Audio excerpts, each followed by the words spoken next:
नमस्कार, मैं मनीषा और आप देख रहे हैं जनता की आवाज न्यूज 24।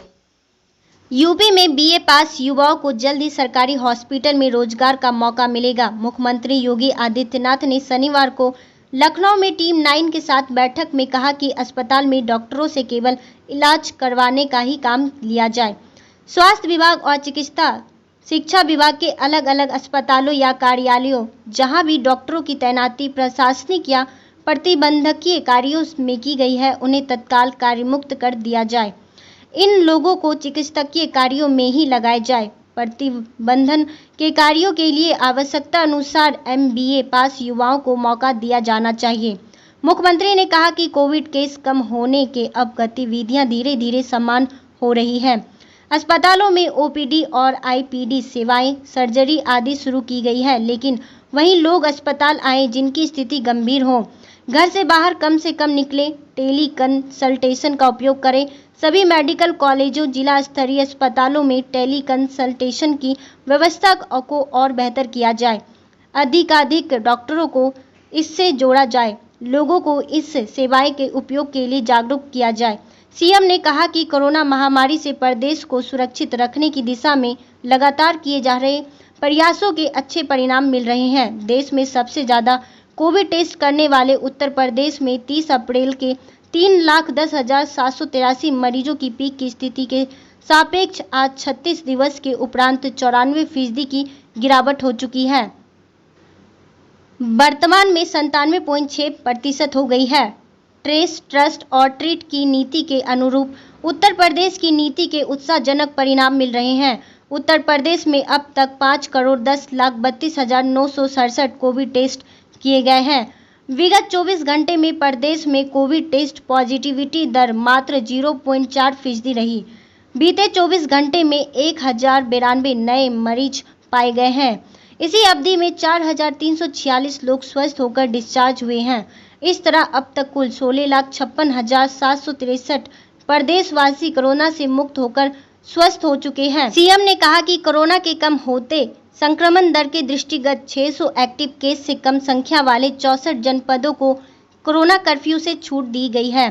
ताजा स्थिति के अनुसार बुलंदशहर और बरेली जनपद में कुल एक्टिव केस की संख्या 600 से कम हो गई है। 2 दिवसीय प्रदेश व्यापी साप्ताहिक बंदी के समाप्त होने के बाद आगामी सोमवार से इन दोनों जिलों को भी सप्ताह में 5 दिन सुबह 7 बजे से शाम 7 बजे तक कोरोना कर्फ्यू से छूट दी जाए। साप्ताहिक और रात्रिकालीन बंदी सहित अन्य सभी संबंधित नियम इन जिलों में लागू होंगे। प्रदेश के 67 जिलों में कुल एक्टिव केस की संख्या 600 से कम हो गई है। रिकवरी की स्थिति को देखें तो सोमवार तक 4-5 और जनपदों के भी 600 एक्टिव केस से कम की श्रेणी में आने की संभावना है। सीएम ने कहा कि कोविड वैक्सीनेशन संक्रमण से बचाव का सुरक्षा कवर है। केंद्र सरकार के सहयोग से उत्तर प्रदेश सरकार सभी नागरिकों का यथाशीघ्र टीका कवर देने के लिए संकल्पित है। अब तक प्रदेश में 1,98,38,187 डोज लगाए जा चुके हैं। बीते 24 घंटे में 4,01,582 लोगों ने टीका कवर प्राप्त किया। सोमवार से महिलाओं के सुविधाजनक टीकाकरण के लिए पृथक बूथ भी संचालित किए जाएंगे। इस संबंध में सभी आवश्यक तैयारियां समय से पूरा कर ली जाए। कोरोना महामारी के चलते EPFO खाते से पैसा निकालने के नियमों में बदलाव हुए हैं। हाल ही में EPFO ने घोषणा की है कि सब्सक्राइबर्स अपने प्रोविडेंट फंड से नॉन रिफंडेबल एडवांस के रूप में पैसा निकाल सकते हैं। ऐसे में जिन लोगों की कोरोना के चलते नौकरी चली गई या उन्हें पैसों की सख्त जरूरत है तो आप कोविड-19 को कारण के रूप में बता सकते हैं। ध्यान देने वाली बात यह है कि आप PF खाते से पूरा पैसा नहीं निकाल सकते हैं। सब्सक्राइबर्स 3 महीने का मूल वेतन या उनके भविष्य निधि खाते में जमा राशि का 75% तक जो भी कम हो निकाल सकते हैं। यहाँ हम आपको घर बैठे अपने PF खाते से पैसा निकालने का तरीका बता रहे हैं। यह काम आप ऑनलाइन कर सकते हैं। यह चीज़ होनी चाहिए जरूरी, एक एक्टिव UAN नंबर एक्टिवेट करने के लिए अपने जिस फ़ोन नंबर का इस्तेमाल किया है व OTP यानी वन टाइम पासवर्ड के लिए एक्टिवेट होना चाहिए।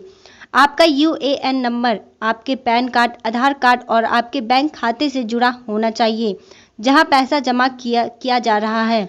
PF खाते से ऐसे निकालें ऑनलाइन पैसा। UAN की वेबसाइट पर जाएं। अब अपने UAN नंबर और पासवर्ड के जरिए लॉगिन करें। यहाँ दिए गए मैनेज सेक्शन पर जाएं और KYC ऑप्शन पर क्लिक करके देखें कि डिटेल्स सही और वेरीफाइड है या नहीं। KYC डिटेल्स देखने के बाद ऑनलाइन सर्विस पर सेक्शन में क्लेम यानी फॉर्म 31, 19 एंड 10C ऑप्शन पर क्लिक करें। यहाँ आपकी डिटेल्स लिखी होगी, साथ ही आपको बैंक खाते की आखिरी 4 डिजिटल लिखकर वेरीफाई पर क्लिक करना होगा। इसके बाद यस पर क्लिक करें और फिर प्रोसीड फॉर ऑनलाइन क्लेम पर क्लिक करें। क्लेम फॉर्म पर आपको अपनी ज़रूरत पर चयन करना होगा, जैसे कि full EPF instalment, EPF part withdrawal यानी लोन या एडवांस या पेंशन विथड्रॉल। ये विकल्प I want to apply for section में दिखाई देंगे। पैसा निकालने के लिए PF एडवांस यानी फॉर्म 31 सिलेक्ट करें। आपको पैसे की ज़रूरत के बारे में कुछ और जानकारी देनी होगी, यानी आप यहाँ कोविड-19 डाल सकते हैं। साथ ही आपको कितना पैसा निकालने की आवश्यकता है और आपका पता भी बताना होगा। और आज के लिए बस इतना ही। ऐसे ही खबरों से जुड़े रहने के लिए जनता की आवाज़ न्यूज़ 24 पर बने रहें।